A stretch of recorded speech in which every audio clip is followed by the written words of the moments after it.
지난 시간부터 바꾸시는 하나님에 대한 말씀을 드리고 있습니다.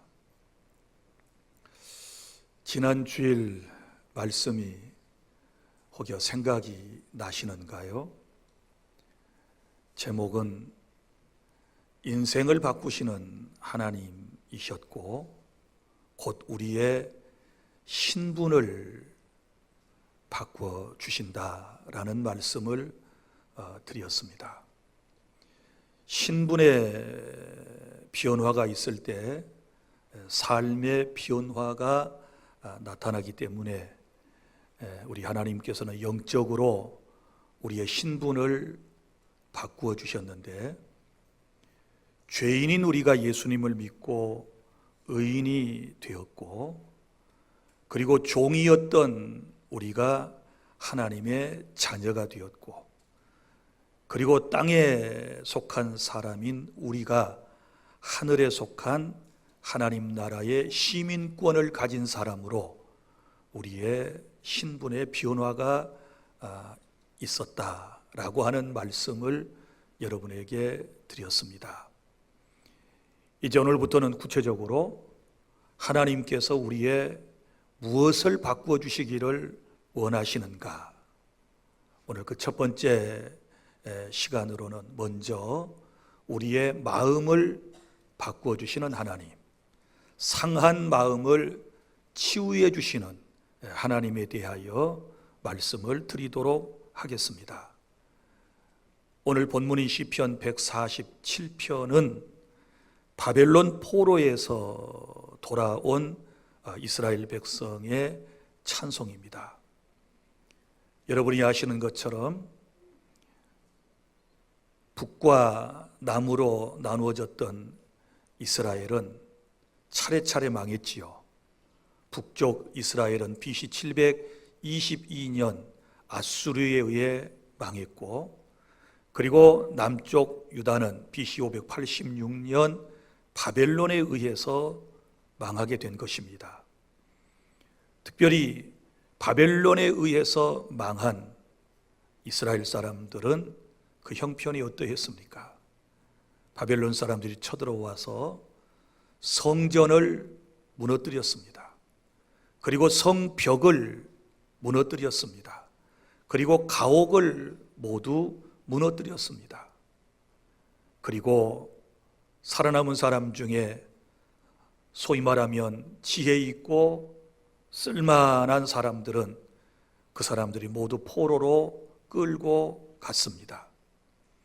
그리고 그들은 바벨론 땅에 끌려가서 멸시와 천대를 당하고 무시당하고 마음속에 엄청난 상처를 안고 하루하루를 살아가게 된 것입니다. 하나님께서는 미리 예언자들을 통해서 그들이 바벨론 땅에 끌려가지만 70년의 때가 차면 다시 고국으로 돌려보내 주실 거다라고 하는 그 언약의 말씀대로 70년 포로 생활을 마치고 그들은 고국으로 돌아오게 된 것입니다. 그들은 모두가 기대를 가지고 부푼 희망을 가지고 고국 땅에 돌아왔습니다. 그러나 그들은 예루살렘의 그 현실을 바라보는 순간에 마음에 또 엄청난 상처를 입게 된 것입니다. 70년 전에 회파되었던 성전과 성벽과 자신들의 가옥은 더 황폐해져 갔습니다. 그런 모습을 바라볼 때 그들의 마음은 오늘 본문에 상심된 겁니다. 마음에 낙심이 되었다. 또 다른 말로 마음에 엄청난 상처를 입게 된 것입니다. 우리도 여러분 마음속에는 꿈과 소망이 있지만 그럼에도 불구하고 때때로 주어진 삶의 현실을 바라볼 때 우리가 상심되고 또 낙심이 되고 절망의 자리에 주저앉아 버리는 이런 일들이 있지 않습니까? 오늘 시편 기자는 그때의 상황을 지금 노래로 불러서 자기의 신앙을 고백하고 있는 것입니다. 이러한 현실을 바라보면서 여호와께서 예루살렘을 세우시며, 여기 세우신다. 그리고 이스라엘의 흩어진 자들을 모으신다. 그리고 상심한 자를 고치시며 그들의 상처를 쌓아 매시는도다. 이렇게 운을 떼며 하나님의 은혜를 구하고 지금 소망하고 있는 것입니다. 여러분, 그들이 겉으로는 자유민이 되어서 고향 땅에 돌아왔지만 그들의 마음은 여전히 상처투성이었다라고 하는 것을 알 수 있지 않습니까? 여러분, 우리 하나님께서는 오늘 또 삶에 지쳐서 힘들어하고 마음에 여러 가지 상처를 입은 저와 여러분을 이 자리에 초청해 주시며 오늘 먼저 우리의 상한 심령을 치유해 주시기를 원하시는데, 하나님의 은혜를 통하여 마음의 상처가 다 치유되는 그런 은혜의 시간이 되기를 바랍니다. 첫째, 오늘 본문의 2절부터 3절 말씀은 우리 하나님께서는 우리의 상처를 보고 계신다. 그리고 또한 우리의 상처를 알고 계신다라고 하는 말씀입니다. 여러분, 이스라엘 사람들은 무엇을 보았습니까? 무너진 성전을 바라보았고, 무너진 성벽을 바라보았고, 무너진 가옥들을 바라보게 되었을 때 그들의 상처는 더 깊어갔지 않았습니까? 여러분, 다시 말하지만 육신적으로는 자유를 얻어서 돌아왔지만 그들의 삶은 여전히 힘들었다는 것을 알 수 있지 않습니까? 우리도 마찬가지입니다. 지난 시간에 말씀을 드린 대로 우리가 예수님을 믿고 난 이후에 우리의 신분에는 분명한 변화가 지금 일어났습니다. 죄인이 변하여 의인이 된 사실을 믿습니까? 죄의 종이었던 저와 여러분이 하나님의 자녀가 된 것도 믿습니까?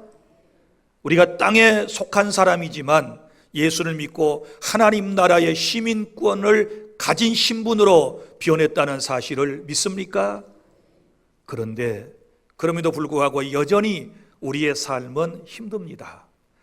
얼마나 여러분 한 주간도 세상에 사시면서 이런 일 저런 일을 통하여 마음의 상처를 입고 힘든 상황을 여러분들이 경험하셨습니까?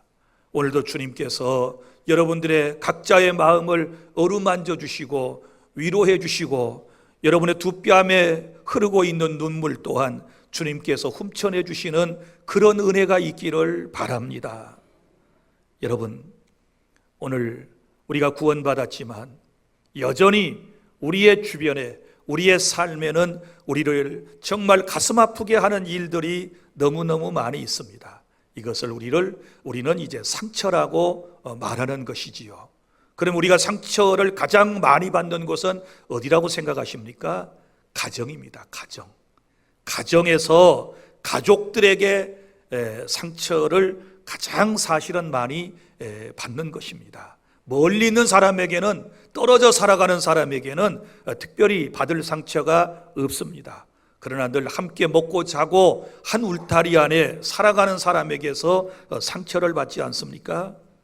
사랑하는 가족의 무관심한 말 한마디에 우리의 가슴은 무너집니다. 그렇지 않습니까? 믿고 사랑하고 존경했던, 그리고 기대며 살았던 가족들이 툭툭 내뱉는 그 말 한마디에 우리의 마음은 쉽게 무너지는 것입니다. 그리고 또한 우리가 상처를 많이 받는 곳은 어디일까요? 직장이지요. 여러분, 직장에 가면 조직사회이지 않습니까? 그리고 직급이 각각 다르고 하는 일들이 다르지 않습니까? 그런데 직장에 가서 일을 하다 보면 여러분, 인정을 받지 못할 경우가 있습니다. 자신은 최선을 다하여 분투 노력했지만 어떤 성과를 올리지 못하게 되었을 때 여러분, 우리는 무시를 당하게 되는 것이지요. 그때의 마음이 상처를 입습니다. 그리고 또한 누군가에게 자꾸 비교되는 이야기를 듣게 되었을 때 직장에서 상처를 받게 되는 것입니다. 요즘은 부부가 함께 직장 생활하는 경우가 많이 있습니다. 여러분, 직장에서 정말 힘든 나날들을 보내시지 않습니까? 때로는 자존감이 구겨지고, 때로는 억울한 일도 당하고, 때로는 모함도 당하고, 때로는 따돌림도 당하지 않습니까? 그러면 당장에 때려치우고 싶은 마음이 막 솟아 올라옵니다. 그래도 참고 또 하룻밤을 자고 아침에 출근하여 직장으로 가는 이유는 어디 있습니까? 사랑하는 처자식 때문에 그런 거고요. 사랑하는 가족들을 먹여 살리기 위해서 그런 수모를 겪고 그런 고통을 마음속에 안고서 직장으로 향하는 이 상처받은 수많은 직장인들의 마음을 우리 하나님께서 위로해 주시기를 바랍니다. 위로를 넘어서 주님이 치유해 주시는 그런 은혜를 여러분이 경험하실 수 있기를 바랍니다. 그리고 또 어디서 상처를 많이 받습니까? 교회 공동체 안에서도 상처를 받습니다. 교회에 오면 다 천사 같은 사람인 줄 알았거든요. 교회 사람들은 다 질서를 잘 지키고, 교회 사람들은 유순하고, 교회 사람들은 정말 예의 바른 줄 그렇게 생각을 했거든요. 그런데 막상 와서 여러 교회 사람들을 만나고 부딪히다 보니까 받은 상처가 너무 많아요. 그렇지 않습니까? 누군가의 말 한마디에 상처를 입고, 누군가의 표정 하나에 그 일그러진 모습 속에서 우리의 마음에 상처를 입지 않습니까? 열심히 일하고 정말 헌신을 다했음에도 불구하고 누구에겐가 따뜻한 말 한마디로 위로조차 받지 못하고 비난의 대상이 되고 시기와 질투의 대상이 되었을 때 교회 안의 식구들이 의외로 상처를 깊게 받는 것입니다. 그런데 어쩔 수 없어요. 왜냐하면 교회는 누가 모이는 곳입니까? 죄인들이 모였어요. 신분만 지금 변화된 거예요. 그렇지 않습니까? 우리의 삶은, 우리의 이 살아가는 모습들은 조금씩 변하고 있기 때문에 여전히 여기 별의별 사람이 다 있을 수 있어요. 우리 주님께서 말씀하신 것처럼 이 땅의 교회 안에는 양과 염소가 공존하듯이, 그리고 또한 저 들녘에는 알곡과 쭉정이가 공존하듯이 교회 공동체 안에도 이런 사람 저런 사람이 있을 수 있거든요. 다 잘하는데 말 툭툭 던져가지고 상처 주는 사람도 있고요. 말은 하지 않는데 그 하나하나 걸어다니고 이 행동 하나하나 이런 걸 통해서 또 상처를 주는 사람도 있거든요. 이걸 이제 무언의 언어라고 요즘은 그래요. 말로 하지 않지만 표정 하나하나로 사람의 마음을 힘들게 하는 사람들이 있을 수 있어요. 교회 공동체는 그래서는 안 되지만 여러분, 교회 안에는 그런 일들이 일어날 수밖에 없어요. 왜냐하면 예수님께서 이렇게 말씀하셨어요. 내가 의인을 부르러 온 것이 아니다. 죄인을 불러 회개시키기 위해서 오셨다. 이렇게 말씀을 했거든요. 그러니까 여기 지금 와 있는 여러분들은 예수님을 믿음으로 신분의 변화는 지난 시간에 말씀드린 것처럼 일어났지만 우리의 삶은 이제 성화라고 하는 것은 점진적으로 계속해서 조금씩 우리가 변화되고 있기 때문에 여기 완벽하거나 완전한 사람은 아무도 없는 거예요. 그렇지 않습니까? 누가 여기 완벽한 사람이 있겠습니까? 완벽하지 못합니다.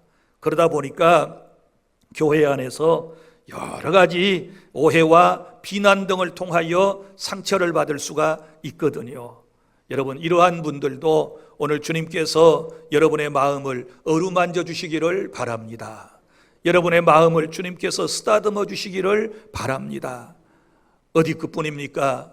세상에 살다 보면 갑작스러운 사고를 당하면 마음에 상처를 입지 않습니까? 생각지도 못했던 일이 여기저기서 뻥뻥 터지게 되었을 때 여러분, 우리는 마음에 상처를 입습니다.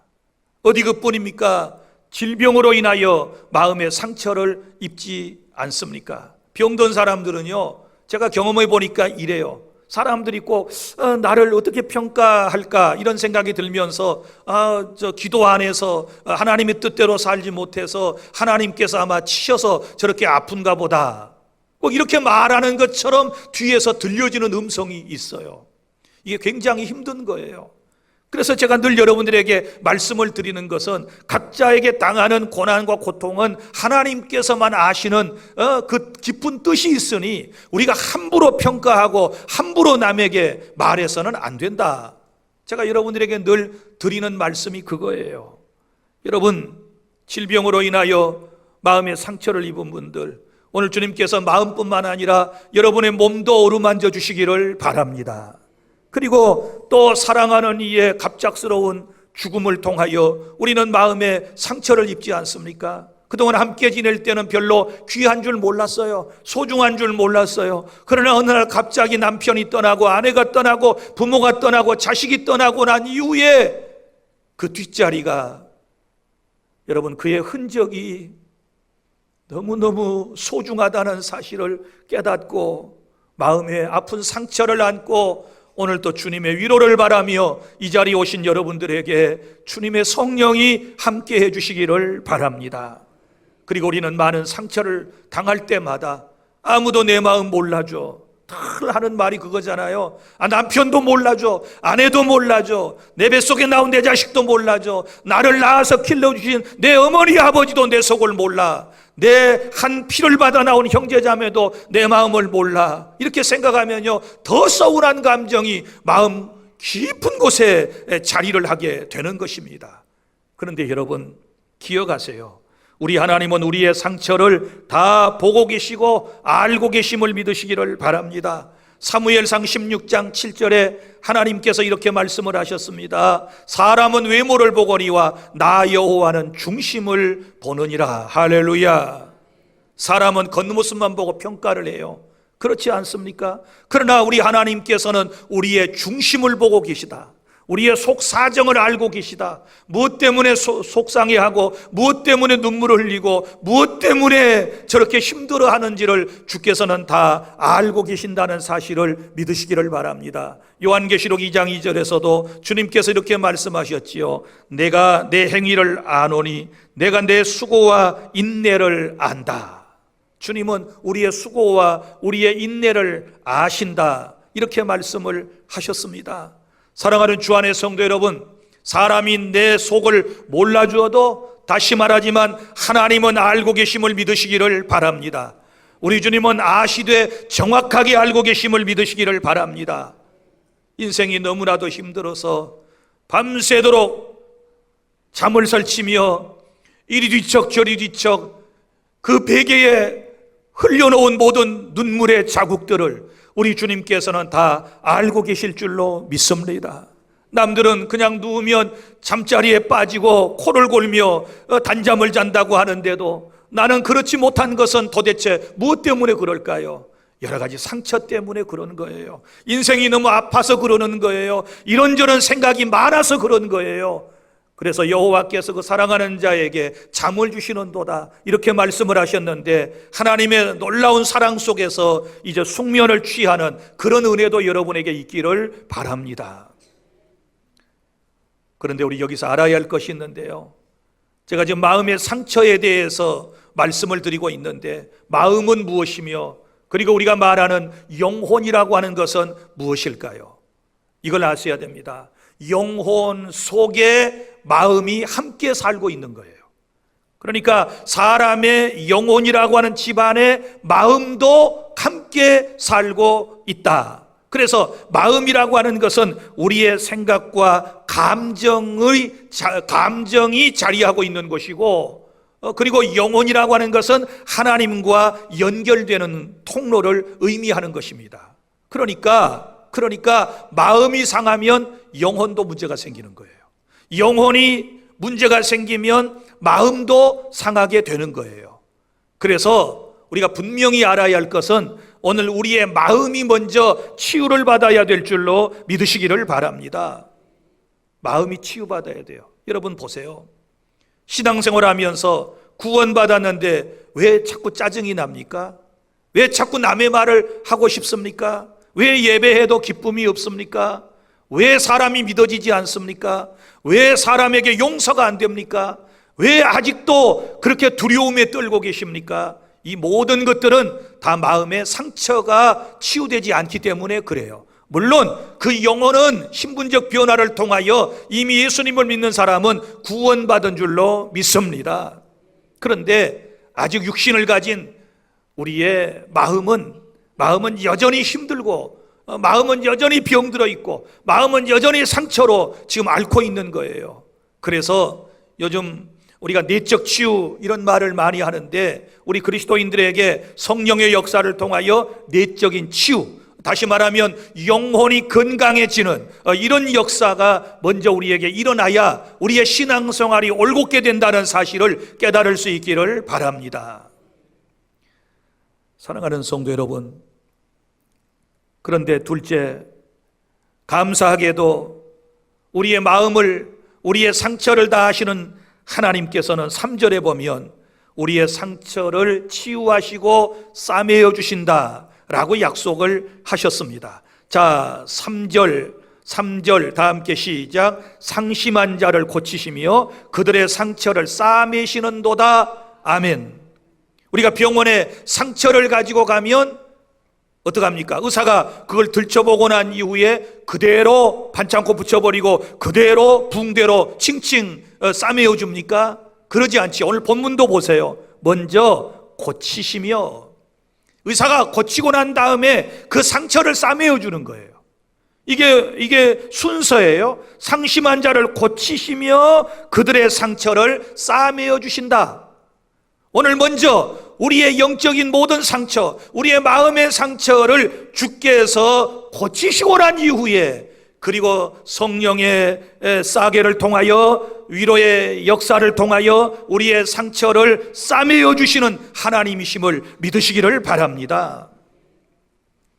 그러면 우리 하나님께서 우리의 마음을 어떻게 고치실까요? 오늘 여기 상심한 자를 고치신다 그랬는데, 고치시는 몇 개의 놀라운 비밀이 있어요. 첫 번째는 우리의 상한 마음을, 상심한 마음을 고치시는 것은 말씀을 통하여 우리의 마음을 치유해 주심을 믿으시기를 바랍니다.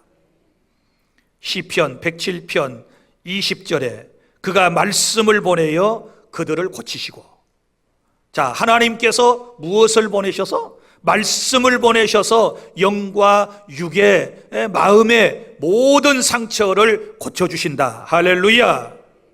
그리고 시편 119편 50절, 이 말씀은, 곧 하나님의 말씀은 나의 고난 중에 위로라. 자, 말씀을 보내서 고난 중에 있는 나를 위로해 주신다. 할렐루야. 그리고 주의 말씀이 나를 살리셨습니다. 말씀을 보내셔서 나를 고치고 나를 살려주시는 하나님의 은혜를 체험하실 수 있기를 바랍니다. 그래서 말씀을 잘 들으셔야 돼요.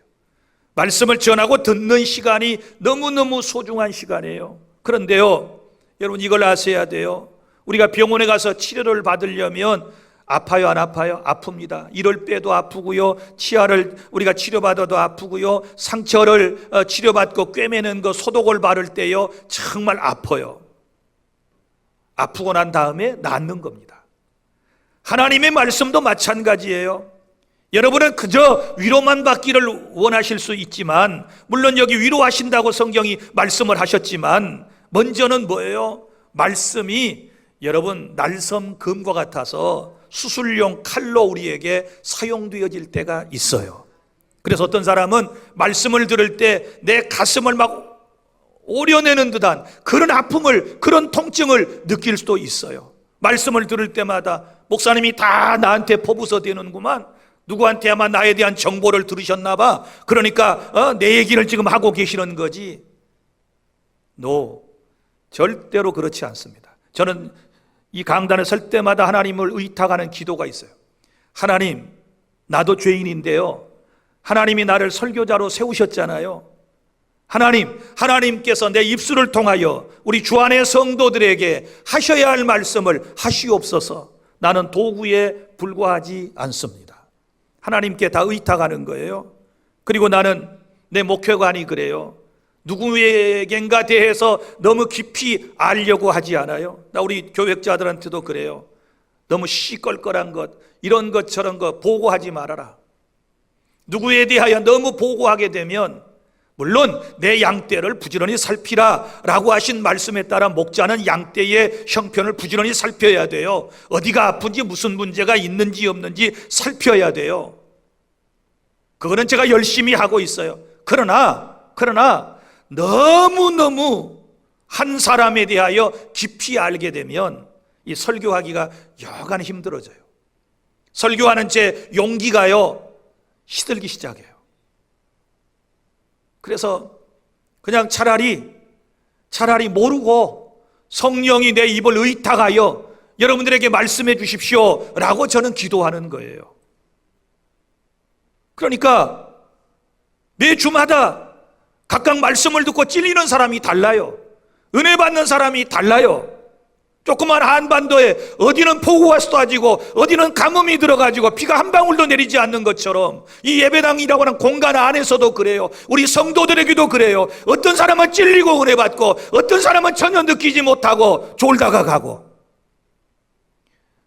사랑하는 성도 여러분, 말씀을 보내서 우리를 치료하신다.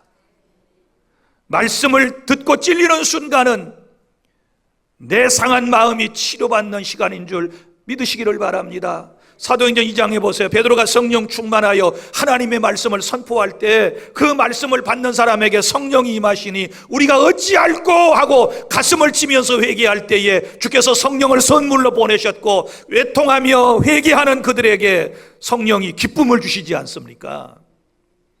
이런 은혜가 있기를 바랍니다.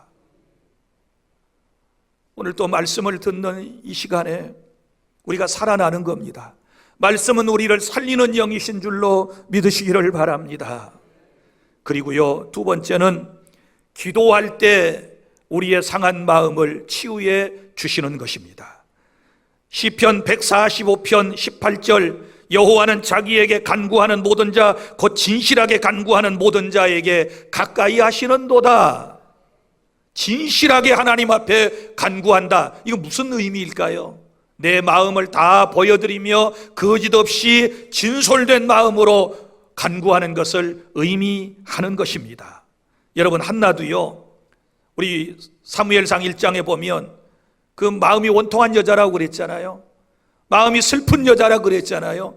그래서 슬프고 원통한 그 마음을 가지고 어디로 와요? 하나님께로 오지요. 성전에 오지요. 그리고는 하나님 앞에 통곡하며 기도하지 않습니까? 나는 마음이 슬픈 여자라. 나는 마음이 원통합니다. 하나님, 내 마음을 보시옵소서. 찢어진 내 마음을 보시옵소서. 내 소원 좀 들어주세요 하고 기도할 때에 하나님께서 그의 상처를 치유하시고 그에게 응답하시고 아들 사무엘을 선물로 주셨음을 믿으시기를 바랍니다.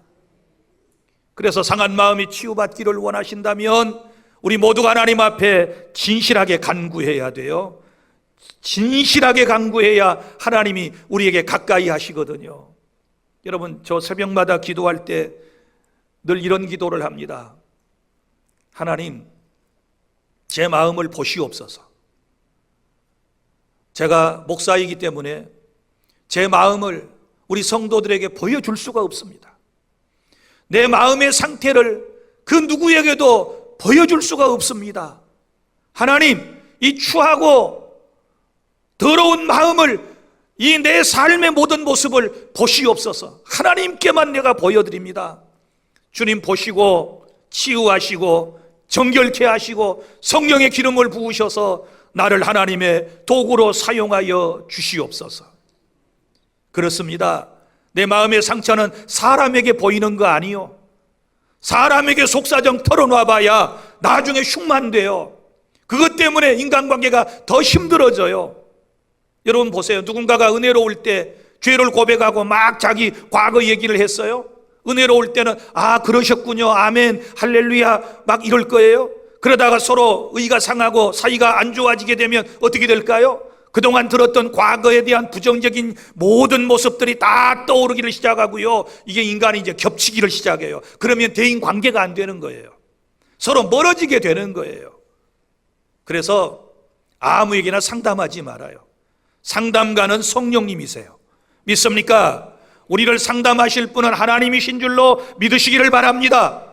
그래서 하나님 앞에 내 속사정을 말씀을 드리셔야 돼요.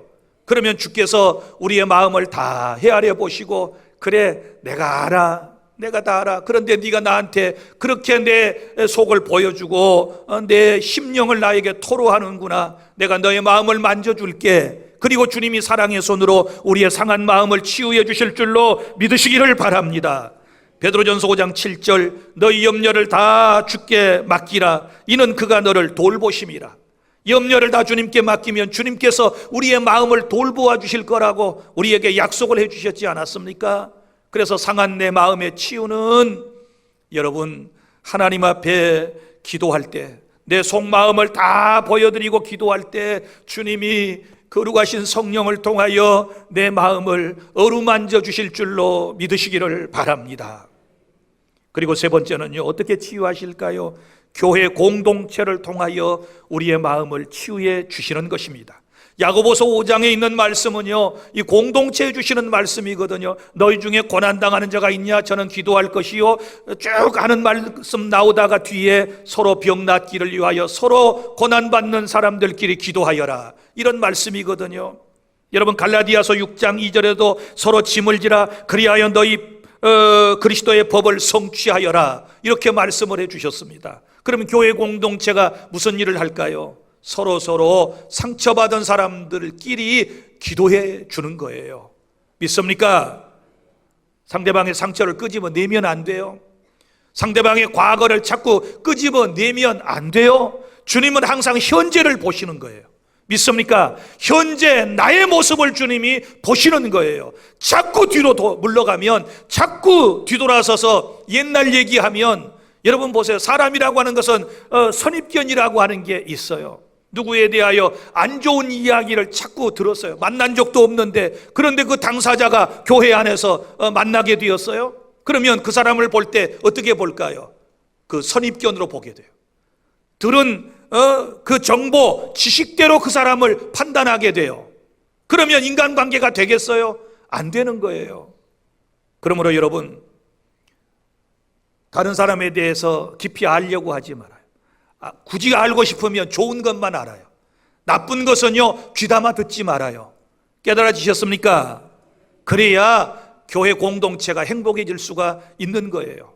제가 항상 우스갯소리처럼 말하지만 이건 제 목회 본질인데요, 우리 교회 안에 누구든지 오신 분들에 대하여 과거를 묻지 말아요. 자꾸 과거에 대해서 알려고 하지 말아요. 왜 그렇게 타인의 과거에 대해서 궁금하십니까? 과거를 묻지 말아요. 누구랑 살고 있는지, 누구랑 살았는지, 집에 신발이 몇 개가 있든지 말든지, 숟가락이 몇 개인지, 어디서 사는지, 옛날에 뭘 했는지, 이런 거 우리 따져 물어서는 안 돼요. 그런데 관심이 있어서는 안 되는 것입니다. 지금 은혜 가운데 우리가 한 형제여 자매가 되고 한 교회 공동체가 되었으면 이 힘든 세상을 살아가면서 서로 위로하고 서로 격려하고 서로 칭찬하고 서로 축복하는 그런 은혜 속에서 살아야 될 줄로 믿으시기를 바랍니다. 그래서 교회 공동체의 식구들을 통하여서도 주님께서 우리의 상한 마음을 치유해 주시는 것입니다. 그리고 세 번째는 4절부터 6절까지 오늘 본문이 주신 말씀은 하나님은 상처를 치유하시고 그 상처를 통해서 우리에게 새로운 길을 걷게 해 주시는 것입니다. 여러분, 오늘 보세요.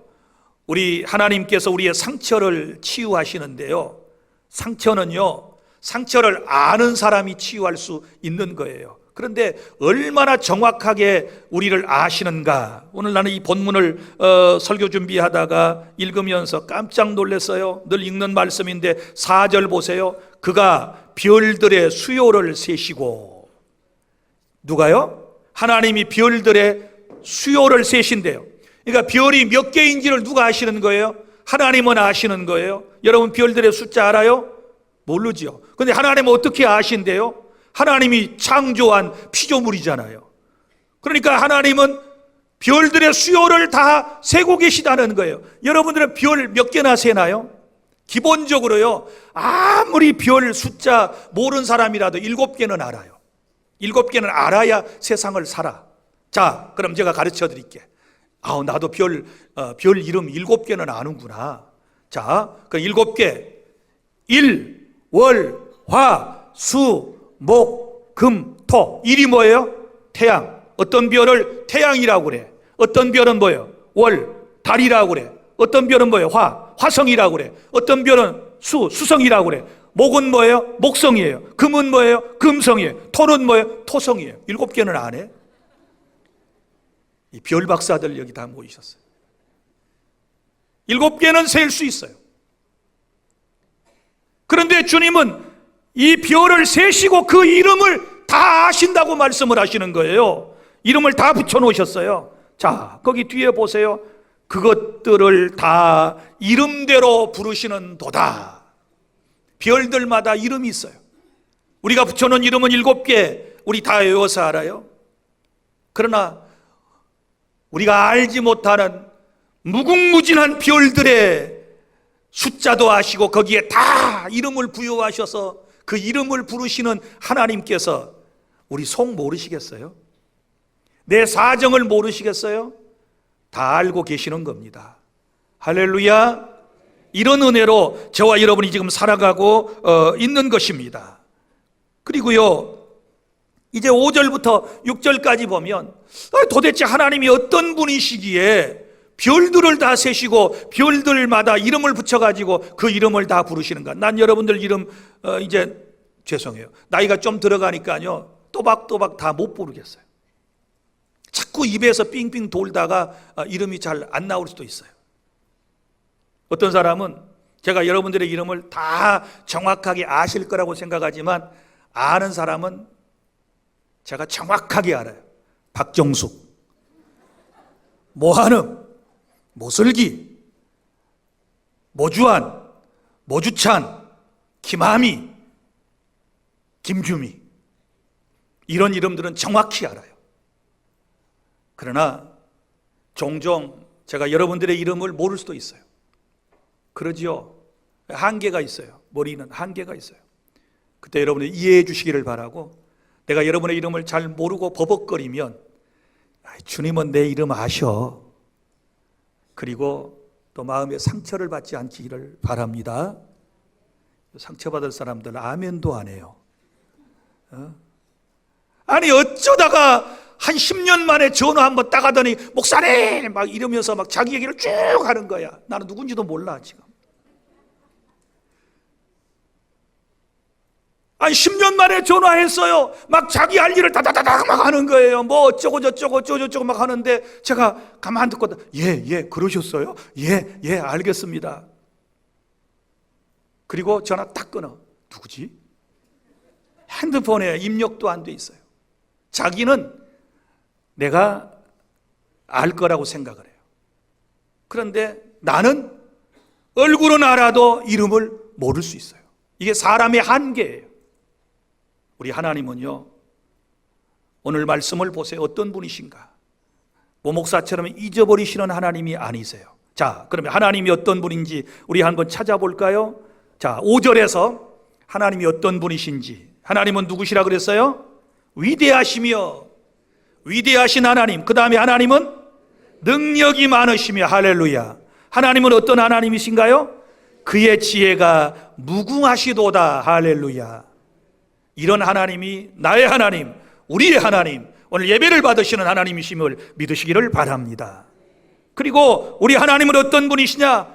6절 시작. 여호와께서 겸손한 자를 붙드시고 악인들은 땅에 엎드려뜨리시는 도다. 아멘. 무슨 얘기예요? 풀면 이런 얘기죠. 겸손한 의인, 이 사람은 하나님께서 늘 붙들어 주시고 함께 해 주시고 복 주시고, 그러나 악인들, 하나님을 인정하지 않고 하나님을 무시하고 하는 이런 사람들은 땅에 엎드러뜨린다. 이게 무슨 말이에요? 하나님이 심판하신다는 뜻이거든요.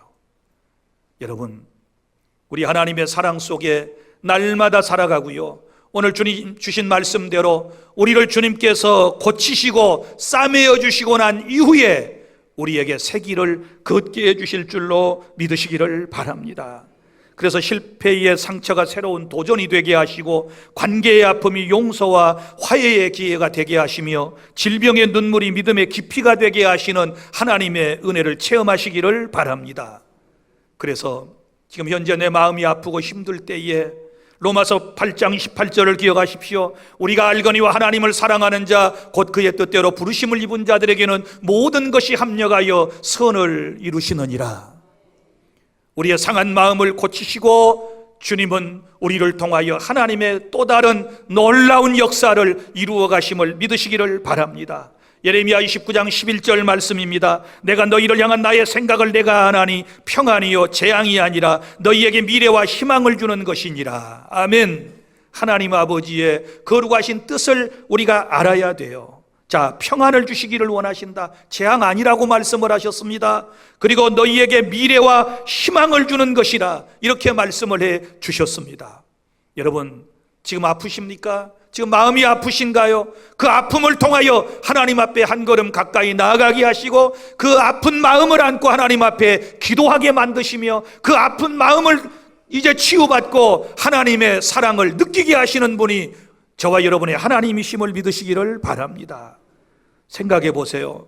예수님의 십자가에 그 찢기고 상한 상처가 부활을 가져왔고 예수님의 찢기고 상한 그 상처가 여러분 영광이 된 것처럼 우리의 상처 또한 주님이 치유하신 이후에 간증이 되게 하시고 하나님께서 영광을 받아주시고 다른 사람을 살리는 길이 되게 해주실 줄로 믿으시기를 바랍니다. 말씀을 맺습니다. 하나님은 저와 여러분의 상처를 보고 알고 계십니다. 전능하신 하나님은 우리의 상처를 치료하시고 싸매어 주심을 믿으시기를 바랍니다. 그리고 상처를 치유하신 이후에는 새로운 삶을 살 수 있도록 우리를 은혜의 길로 하나님이 원하시는 길로 인도해 가시는 것입니다. 그러므로 상처는 끝이 아니라 하나님의 회복이 시작되는 시간임을 믿으시기를 바랍니다. 오늘 여러분의 삶과 여러분의 가정의 상처를 하나님께 올려드리시기를 바랍니다. 하나님은 따뜻한 손길로 고치고 싸매시며 그 상처를 간증으로 바꾸시며 새로운 길로 여러분의 인생을 이끌어 주실 줄로 믿습니다. 우리 교회는 치유하는 공동체가 되어야 합니다. 세상 속에 상처 입은 수많은 영혼들이 우리 교회에 돌아와서 위로와 소망을 받는 그런 은혜의 역사가 있기를 바라고 열심을 다하여 온 세상에 주의 복음을 전하는 우리 주 안의 모든 성도 여러분들이 다 되시기를 축복합니다. 기도하겠습니다.